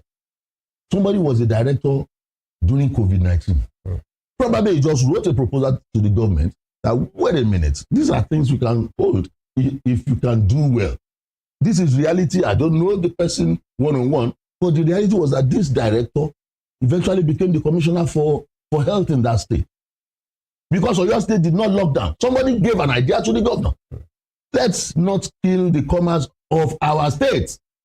We can prevent people from handshake. We can tell people, take your space. And all of a sudden, people ran from Lagos. Look, life is going on in Oyo. Yeah. And we can't just stay locked up here. Nobody's giving us food to eat. And people migrated and said, look, keep your distance. If you want to enter our market, wash your hands. If you want to go out, wash your hands. Cover your nose when you're going to. So at that level, that same state, somebody was a director, became a permanent secretary, and is now a commissioner. You get. So it's like, bring something to the table. Challenge your workers. Pay them well, but tell them, deliver. All right, comrade, we have to run now. But one last question for you. We talk about government. What about the private sector? Do you see most or, majority of private sector key into this minimum wage thing? The government have said that private owners or private companies and private employers, rather, who do not pay the 70,000 naira minimum wage risk jail term. How do you react to that very quickly? And do you think private employers can actually key into this minimum wage implementation? Well, they can if they are sincere. Yes, a lot of indices are working against them too. Of course, they don't get free money. Because they paying. There's one thing that is unfortunate. All this issue of taxation. Taxation, everything comes back to the people. It bounces back on the people. Do you understand? Because if you say, look at it now, you will see how quick the passage of 7% VAT to 10% will go. So the person who is manufacturing, after manufacturing, you say from 7%, you are taking his VAT to 10%. He's going to factor it on the cost of whatever he produces. So it's now for them to look at, that's why industries are leaving. Ease of doing business is not part of the strong points of the current administration. So these people are leaving. So at the end of it all, what my fear is that, yes, you tell private concerns to, and they will lay off those workers we can't afford. So whoever wants to still work, can stay. But if you want to earn 70,000, you must generate 140. So if you can say, okay, I will defend and work. So instead of working 8 hours, you can work 16 hours. You understand? We will pay you. So it's not something that is going to be easy because government appears to have left everything to tax.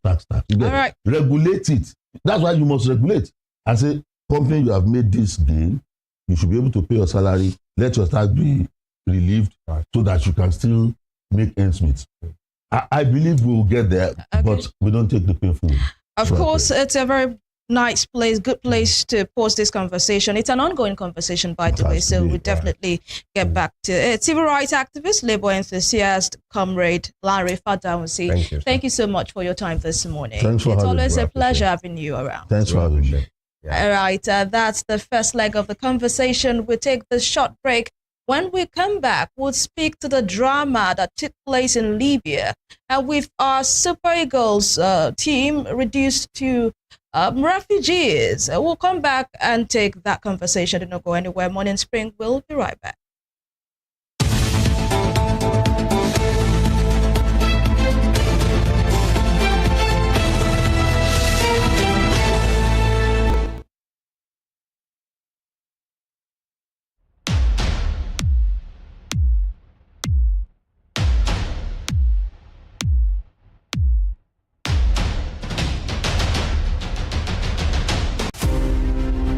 Ahmadu Bello.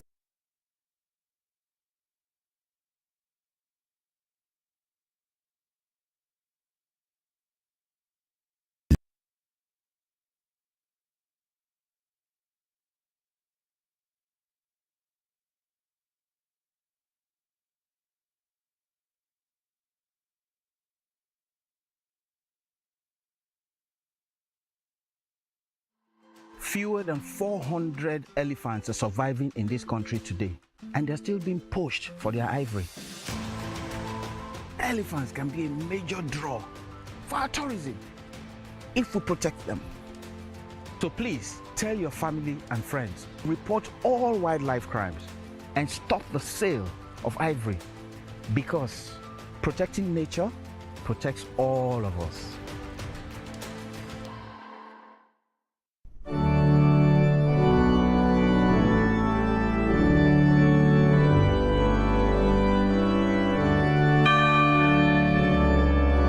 Here are 5 amazing fun facts I bet you never knew about Christianity. Number 1, there are over 2.4 billion Christians worldwide. Amazing fun fact number 2. The Bible is one of the best-selling books of all time, with more than 100 million copies sold every year.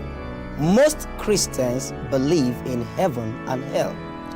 The Bible is the most translated book in the world, with more than 3,000 languages. Amazing fun fact number 5. Most Christians throw science out of the window without realizing that most scientists are Christians. Hello, I am Pastor Steve Akinwumi. And I am Dr. Adeoye Oyewole. Join us as we highlight and discuss day-to-day issues pertaining to the day-to-day living of every Christian. Issues in Christendom shows every Sunday on Western Spring Television, channel 190, only on StarTimes.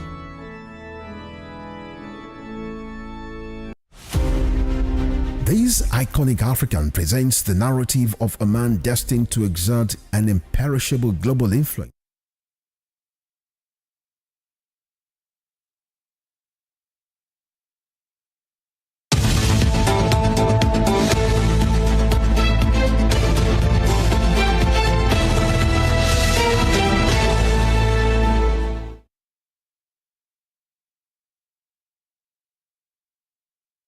You're welcome back, and the conversation is about the obvious drama and the conversation that is the infinite in the world of sport, at least on the continent, and it's about the Super Eagles who ordinarily, after they've won against the Mediterranean Knights of Libya on Friday, are supposed to travel for the return leg, and then all, hell in a kind of way broke loose in the travel arrangement.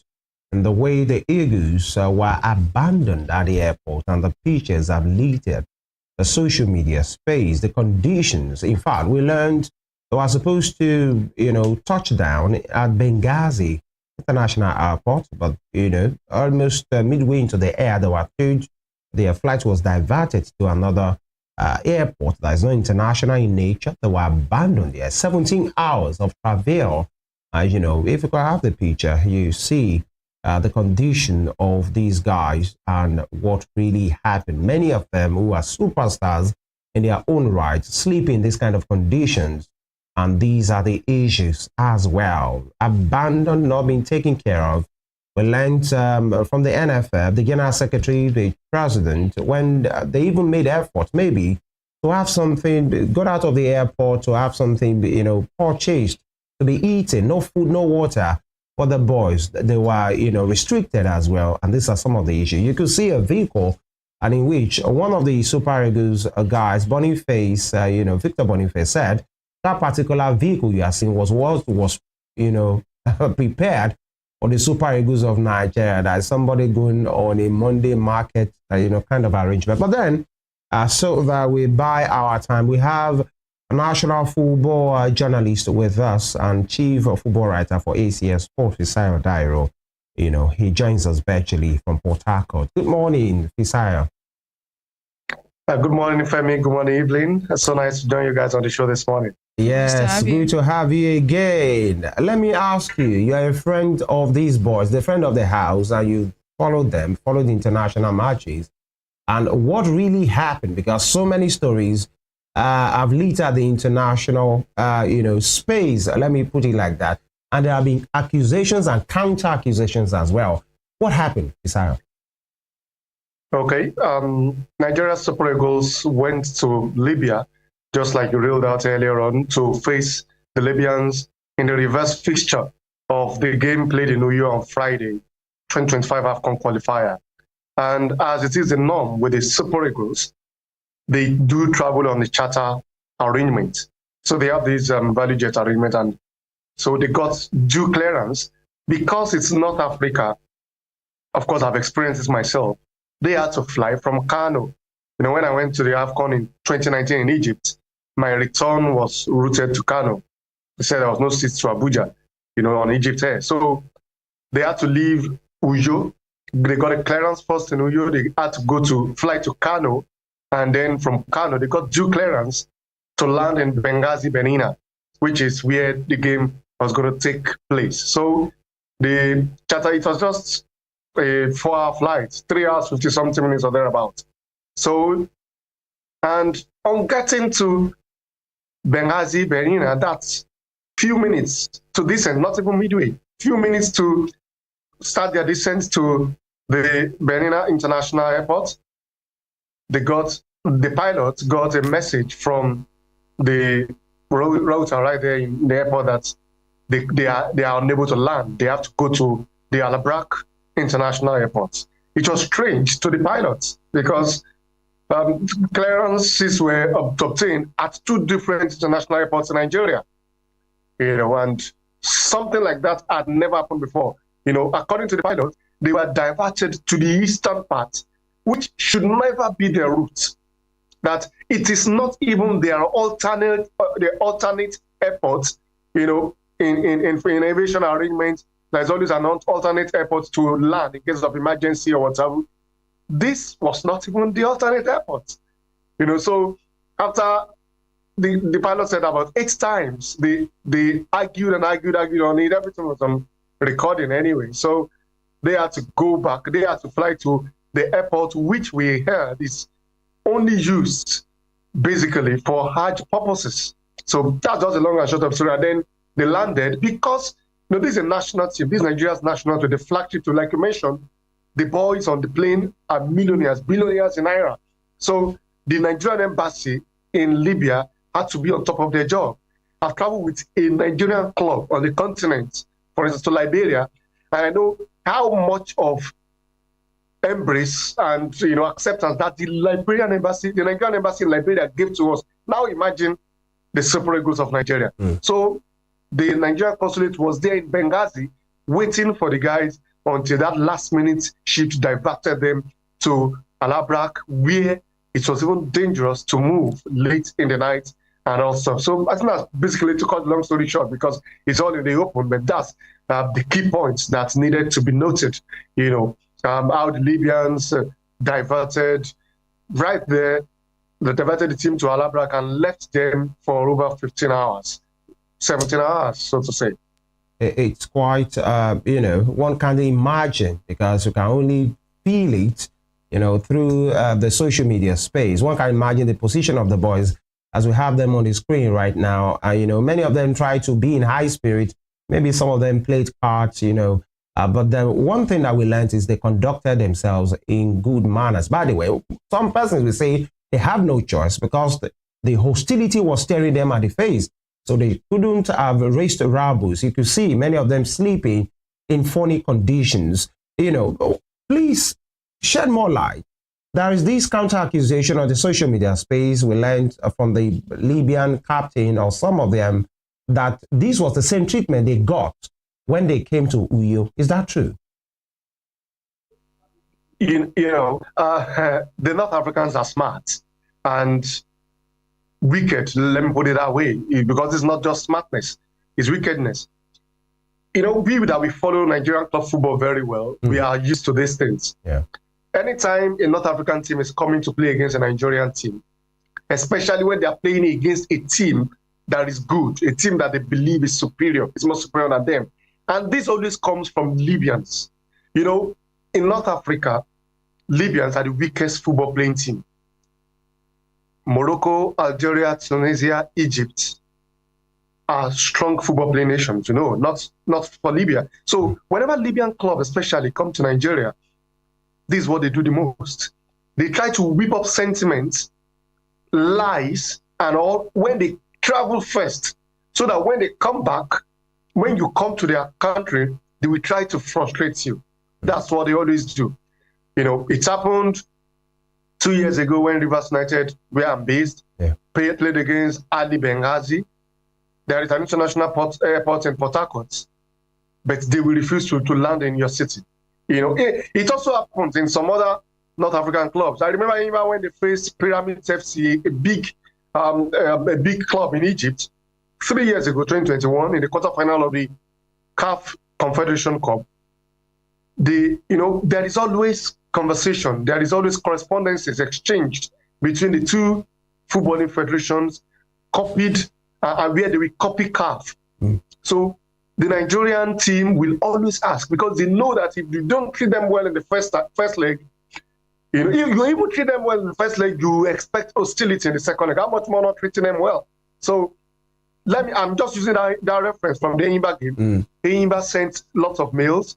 They were playing hide and seek, and then Enyimba felt you are coming. It's either you land in Lagos or in Abuja, because that's where their opponents have always landed first. So Enyimba prepared a team in Abuja and another team in Lagos to welcome the Egyptians once they land.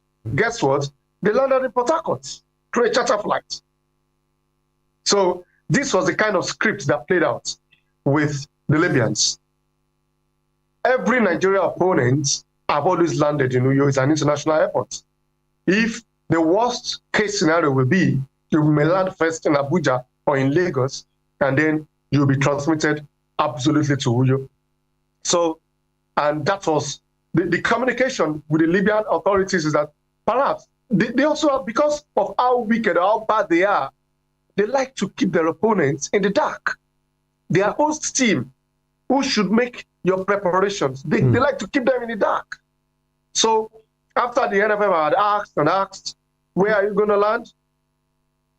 The FA secretary just said, don't worry, we will let you know, because it was a Friday game. Ordinarily, they should be landing on Wednesday or even Thursday morning.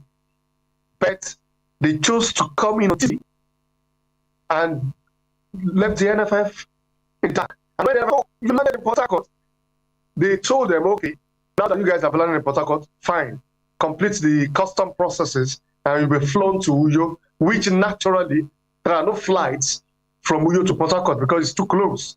It's like a 15 minutes trip on the air, So, and they said, oh, they don't have aviation fuel and stuff, so they would rather come by road. And the NFF gave them everything. This particular one, a lot of people may not believe, but I know it has happened to our clubs. They provide them with buses and they will reject it. They will say, don't worry, we have made our own arrangements. And then they will use it against you in cases like this. So, long and short of the story is that you can only be safe if you play your first leg in North Africa. Because you know that the return is in Nigeria and there will be nobody to win. I saw a compilation that they did on social media about how they were treated in Nigeria, but I can assure you, majority of the clips put inside that compilation were not in Nigeria. I've used the Port Harcourt airport at least 15 times. None of those pictures were in the Port Harcourt airport. None of those videos. All right, Fisayo. That's how they behave, basically. Now, there are people, in fact, personally, I want to ask the question, to what end is this game being played by the Libyans? To what end? What is the end game? Is it to frustrate? Is it to frustrate the Super Eagles so they don't play a good game on match day, or was it some form of reciprocity? What is the end game for them? Thank you very much for this question. The end game is what has always been to frustrate the Super Eagles and to distract the players from playing well. Look at what happened in Uyo on Friday. They knew that we were on our home territory, and they can only do what they did, which was from the first minute they were wasting time. That's what they do best. The goalkeeper wasted a lot of time, and then Nigeria got the goal in the 80th minute. They wanted to be compensated with the time they wasted on their own volition, and the referee added just 4 minutes. That you wasted the time, you won't profit from that. And at full time, they accosted him. That's their game. So in the return leg, it wouldn't have ended there. Like I was telling some people yesterday, they didn't know that Nigeria Super Eagles is not an average Nigerian club. If it were to be a Nigerian club, the game today will go ahead. It will. If you like, sleep 20 hours. Enyimba slept 24 hours at the airport. The game went ahead. So at the end of the day, Enyimba could not win the game. So that's the game. They do not want you to be at your best. Imagine these players that billionaires have perhaps I've never slept. Look at these boys born in Europe, for instance. They've never slept like that their whole life. And how do you want them to be at their best if the game had gone ahead? Is this the first time something like this is happening with a national team? Have you seen this before? Aside, the club situation you pointed out, have you seen anything like this with national teams? Yeah, the main reason why I don't think it has really happened. I think to an extent in North Africa it happens, but this case today is unprecedented. Or the case of it was unprecedented. Why? Because it was in cahoots with the Libyan government. They brought the aviation people in play. Yeah. So the flight was rerouted. They knew that was the only way they could get at the Super Eagles. All right. Because that's why, obviously, it has not happened before. Because if Nigeria had landed in Benghazi, Benina, all their plans that, okay, we will leave them at the airport, we will not attend to them, we will not give them escorts, everything had been taken care of by the Nigerian embassy. So the only way they could circumvent the embassy and all the preparations that Nigeria have made ahead was to take them to an inaccessible airport.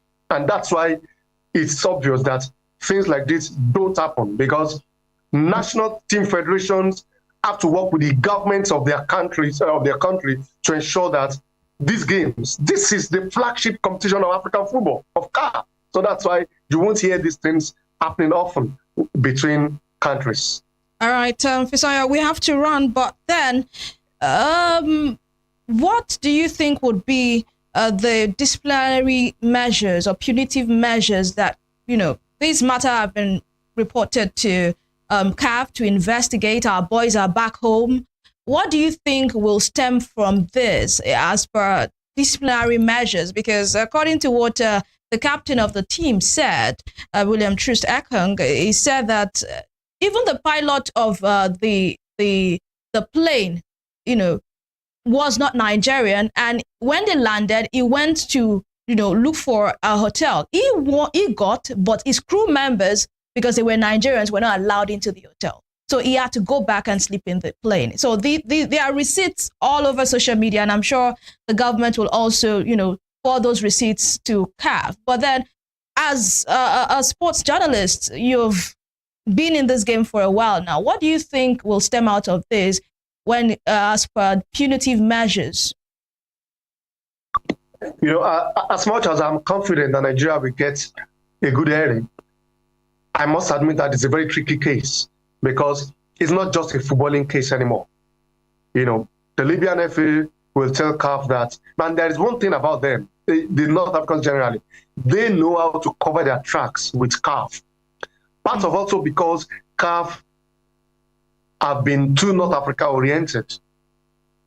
In most cases involving Southern or Western African countries or clubs against Northern African clubs, they always side with the North Africans. That's why cases like this have been allowed to linger for so many years. So, but to cut the story short, I think the most likely outcome will be CAF will reschedule the game at a later date. They might punish both teams. In November, there will be 2 matches to round up the qualifying series. But they might give us 3 games and say, you guys have to play on Wednesday, Saturday, and Tuesday, instead of Nigeria playing only on Friday and Tuesday. That's in November 15 and thereabout. So that's the likely outcome. The Libyans will contest it a lot because they know how to cover their tracks. But I know CAF know that they cannot walk Nigeria over. They cannot throw Nigeria away because, like you have also seen, it's a case that has been well broadcast across the world, and they know that eyes are on them. But the Libyans will do everything.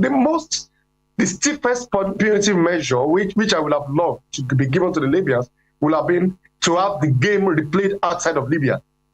But I don't know how CAF will do it, because they will also like to avoid litigations. They can easily take them to the Court of Arbitration for Sport expenses, and of course they will throw the competition to distribute and so on. So I think the convenient decision by CAF would be to reschedule the game for a later date. All right, 2 questions as we round off. Taking it from where the evening started, the release from CAF says CAF views the disturbing and unacceptable experiences of the Nigerian national football team, Super Eagles, at an airport in Libya in a very serious light. And the content says CAF has been in contact with the Libyan and the Nigerian authorities after it had been informed that the Super Eagles and the technical team were stranded in disturbing conditions for several hours at an airport that they were allegedly instructed to land by the Libyan authorities. The matter has been referred to the CAF disciplinary body for investigation, and appropriate action will be taken against those who violated the CAF statutes and regulations. Personally speaking, and for many sport enthusiasts, they expect a stronger use of words, really. They feel this is just a normal thing. With all you are saying, there should be, the statement should show some strong use of words, and they, frowning at what is happening, not just to say we view it in a very serious light. And, corroborating what you said, we are not too surprised by this, because with the Ismaili, when Enyimba was, reigning in Africa, remember, Ismaili experienced the Tunisia, wasting of time, tactics, and all of those things. This is one of the things they do.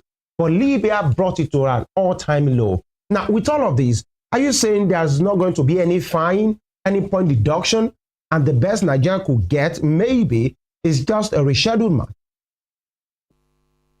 Well, to start with point deduction, unfortunately, the Libyans have 1 point from 3 matches. So which point you want to deduct? But there should be fines. But, in that statement, the statement, I like 2 parts of the statement. The first part, which he said, CAF views it in a disturbing, light. In a serious light. Which means advantage Nigeria. CAF already acknowledged that it's disturbing. Yeah. Right? Then in the end, they said they will look at those that contravene the regulations. So the Libyans will try to play on that. Of course, they will say the game was still over 24 hours away. They had no right to boycott. It's in the regulations. But it's also in the CAF regulations that every host country must make everything available in terms of logistics, to ease their opponents in coming into the country, settling down and playing the game. So Libya also fell foul of that. So there will be fines, but fines in Africa, they are nothing. Fines, even Nigerian league people advocate that we don't need fines again. Bring in something. I understand when you said deduction of points, but it should just lead to unnecessary litigation. All right. We don't need deduction of points. They are the ones with no points. Yeah. So, I'll take it as your parting shot. I want to also, speak to the mentality of the boys, especially the captain. Many persons have been applauding that. Possibly, he really led the team well. He was communicating on the social media handle, and the use of what have been what is expected of a leader. And I really led the team well. Even when we learned there was internet service at some point and some of those things, I want you to speak to the the morale of the boys and how they handled it and what will be going forward. Would this be an albatross on the team? Well, I think the players had no problems. You know why? The Super Eagles, playing for the Super Eagles of Nigeria is bliss. That's why a lot of these players, they don't know what they are enjoying. If this had happened to the home-based Super Eagles, I'm not even talking about the club now. When the home-based Super Eagles played against Ghana in the qualifiers for CHAN 2 years ago, no single NFF member followed the team to Ghana. No single NFF member. You know, it was the coaches complained to me when they came back. So you can imagine, if not that we and Ghana, we are brothers, forget all our rivalry on social media. We love ourselves. You know, I was still in Ghana this year, so they will never do something like that to us, and we will never do something like that to them as well. So imagine something of sort that happened to the team in Ghana. But the Super Eagles in Benghazi, they had no problems. They were in company of the NFL president, the sports minister, Philip Shaibu, the deputy governor. So these people are powerful people in football, and they will always sort things. They knew that what happened was beyond anyone's control. So, but it was important that Troost Ekong made those comments on Twitter, even before his videos, because it's carried more weight. You know, look at the British media, for instance. He's a player that had played in England. He's played for Watford. He grew up in the Tottenham Academy, so they could easily report from that angle. I saw the Sky Sports report, and they said former Watford defender Troost Ekong. So having the captain speak out carried more water than just maybe the FA president or anything. So I don't think going forward it will affect them or be anything. They know a lot of them have over 50 caps for Nigeria, but they've never experienced that before. So it's just good that they see what they are less privileged